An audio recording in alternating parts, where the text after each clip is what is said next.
Bonjour à tous et à toutes, je suis Anne-Marie Fortin, je suis ravie d'être avec vous à nouveau pour de nouvelles suggestions littéraires. J'espère que vous avez apprécié notre vidéo du mois de septembre et nos suggestions aussi de livres publiés sur la page Facebook de Lire et faire lire.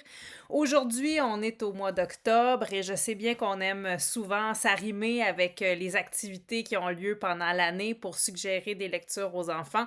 Alors, c'était tout naturel pour moi de vous proposer des livres d'Halloween. J'ai choisi donc quelques ouvrages qui pourraient être vraiment appréciés pendant vos lectures du mois d'octobre et même à d'autres moments de l'année. Je commence tout de suite avec un tout petit album, mais vraiment formidable, un album que j'ai lu dans plein d'animations que j'ai faites dans différentes régions du Canada auprès d'enfants d'âge vraiment variés. C'est un album, j'espère que vous n'avez pas trop froid aux yeux, d'Antonin Louchard qui s'appelle Bouh!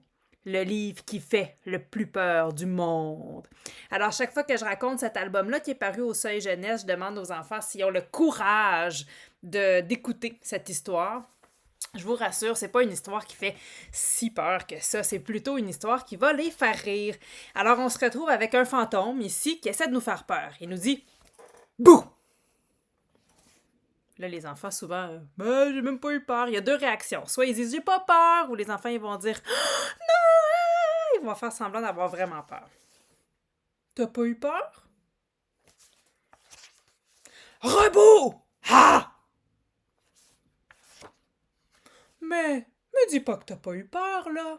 Alors, vous comprenez, on a un petit fantôme qui va essayer de nous faire peur, puis on va apprendre au fur et à mesure que l'album progresse et qu'il essaie de nous faire de plus en plus peur. Vous voyez, ah, bouh, bouh, bouh!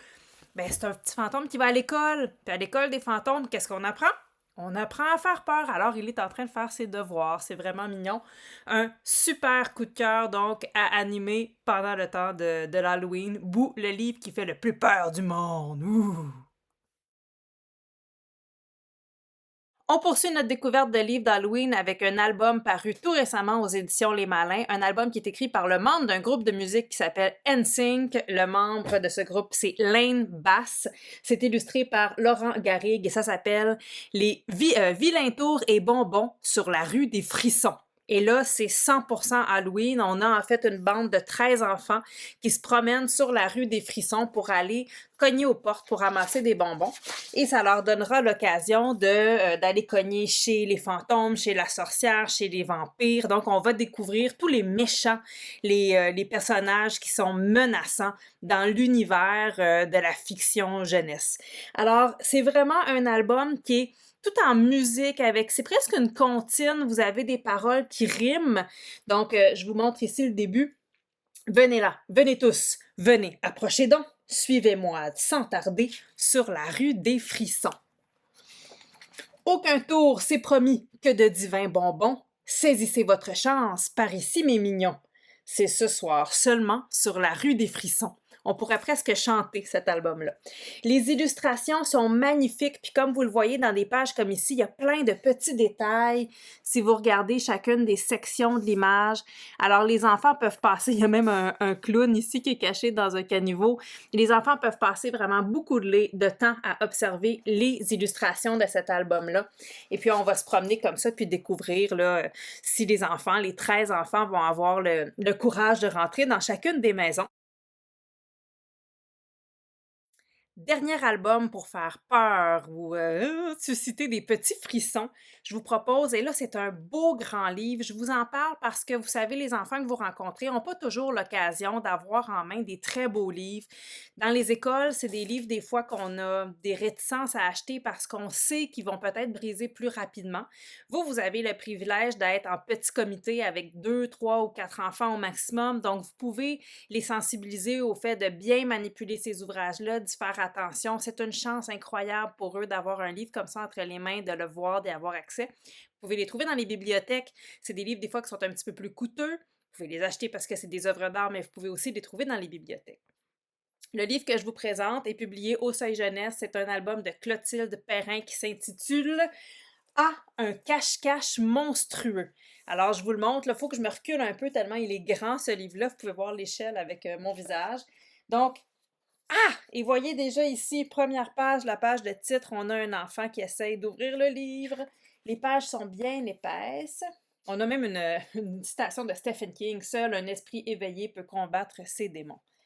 Et vous allez découvrir donc à chaque page, à chaque 2 pages, un démon. Ici, on vous dit ah, une terrible créature de mauvais poil aux pieds poicres. Elle semble t'avoir repéré et s'approche à grands pas. Alors, qu'est-ce qu'on fait quand une créature nous pourchasse? On va se cacher. Vite, cache-toi dans cette maison de briques. La créature rôde autour de la maison. Elle renifle, elle te cherche, elle tambourine. Personne ne lui ouvre. Vous allez voir, les maisons qu'on va voir font écho aussi aux albums jeunesse, à la littérature jeunesse. Et là, regardez ce qui est magnifique, c'est que on peut ouvrir la maison. Et comme tout à l'heure, on va avoir un ouvrage à regarder longtemps avec plein de petits détails. Il y a même des fois des petites portes de plus qui s'ouvrent à l'intérieur et on peut ensuite aller voir le reste de la maison. Donc, il y a vraiment, vraiment plein de petits détails à observer. Ça, là, vous pourriez l'utiliser pendant 1 mois, une maison par semaine, puis même continuer après l'Halloween, pourquoi pas. Et ensuite, ben, on a un autre démon qui va nous faire nous amener à nous cacher dans une autre maison. Ici, la fameuse maison de pain d'épices, c'est celle qui me donne le plus faim. Et on peut ouvrir comme ça encore une fois, puis à l'intérieur, vous allez avoir d'autres petites portes pour aller explorer là, tous les petits raccoins de cette maison. Évidemment que les enfants vont vouloir voir là, chacune des sections qui sont bien cachées. Alors voici pour A, un cache-cache monstrueux. Pour terminer, ce ne sont pas tous les enfants qui aiment avoir peur et vous avez peut-être pas non plus envie de raconter des histoires qui font peur, mais ça ne vous empêche pas d'aborder certains thèmes en lien avec cette période de l'année. Quand on pense à l'Halloween, on peut penser par exemple aux monstres ou on peut penser encore aux sorcières. Alors les 2 dernières propositions que j'ai pour vous vont dans ce sens-là. Ici, avec Au lit les monstres de Guilherme Carsten, qui est publié aux éditions de la Courte Échelle. Vous avez un livre qui est vraiment humoristique et qui met un monstre en évidence. Ce monstre, c'est avec lui que nous avons organisé un pyjama party, une fête en pyjama. Et alors, le monstre, il s'adresse à nous. Alors, il y a encore un lien direct qui se fait entre vous et l'enfant. Puis il nous dit allô, ami monstre, comment vas-tu? Ah, je suis content de te voir. Quoi? Pourquoi je suis habillée comme ça? Je suis en pyjama parce que c'est une soirée pyjama pour les monstres, comme toi et moi. Alors, où se couche le monstre? Alors, ça, vous pouvez vous arrêter ici puis poser la question aux enfants, mais le monstre, il se couche en dessous du lit. Alors, il s'en va se coucher en dessous du lit. Puis là, il nous trouve vraiment bizarre. Il dit hey, qu'est-ce que tu fais planté là? Comment ça, tu veux dormir sur le lit? Tout le monde sait que les monstres dorment sous les lits. Alors, il y a toujours un quiproquo comme ça, donc le monstre qui pense que l'enfant est un monstre. C'est sûr que les élèves avec lesquels vous allez être vont réagir, ils vont dire ah, je suis un monstre ou ah, je suis pas un monstre. Ils vont s'y prendre au jeu. Donc, un jeu comme ça, une relation amicale, amusante qui va se tisser entre vous et les enfants avec un lit comme Au lit les monstres. C'est une collection aussi, il y en a d'autres dans la même collection. Il y en a un qui s'appelle Es-tu un monstre? Donc, vous pouvez aller voir les autres ouvrages du même type. Et je termine cette présentation avec une dernière suggestion. Cette fois-ci, on s'en va dans l'univers des sorcières. Alors, si vous en avez qui aiment les sorcières et les écoles de sorcières et les sorciers, vous allez avoir vraiment du plaisir avec cet album tout récent, paru aux éditions Druide. C'est un livre d'Annie Bacon, illustré par Boom, et ça s'appelle Petite Pétronille. C'était une série de romans à gros caractères, Pétronille, qui a été publiée aux éditions Druide, plusieurs tomes, et ils en ont fait un album. Petite Pétronille, c'est une sorcière qui n'est pas comme les autres, notamment dans cet ouvrage-ci, dans le premier ouvrage qu'on nous propose, parce que, premièrement, elle n'a pas encore réussi à maîtriser ses dons de sorcière.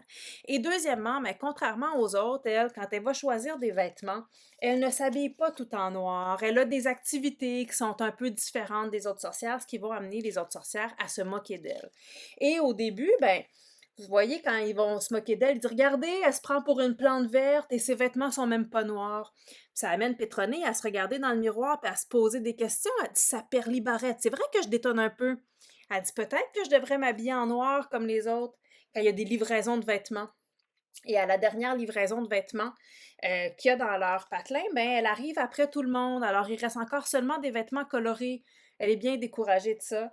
Jusqu'à temps qu'elle se dise et puis, non. Choisit les vêtements qui lui plaisent. Je choisis les vêtements qui me plaisent. Là, il y a une autre sorcière qui lui dit Miss Coquelicot, attention aux abeilles. Elle lui répond T'as quelque chose à me dire? Tu es différente. Absolument. Et là, elle s'assume, elle est fière d'elle. Je suis différente et très bien comme ça. Alors voilà un album qui encourage les enfants à être fiers d'eux-mêmes et à assumer leurs différences et à même les mettre en valeur, à les célébrer. J'espère que ces quelques suggestions de livres vous auront donné des idées pour le mois d'octobre, que ce soit pour aborder l'Halloween de plein front ou encore pour aller dans des thématiques qui sont connexes. Et sur ce, je vous souhaite de très belles animations avec les élèves, puis je vous dis à bientôt!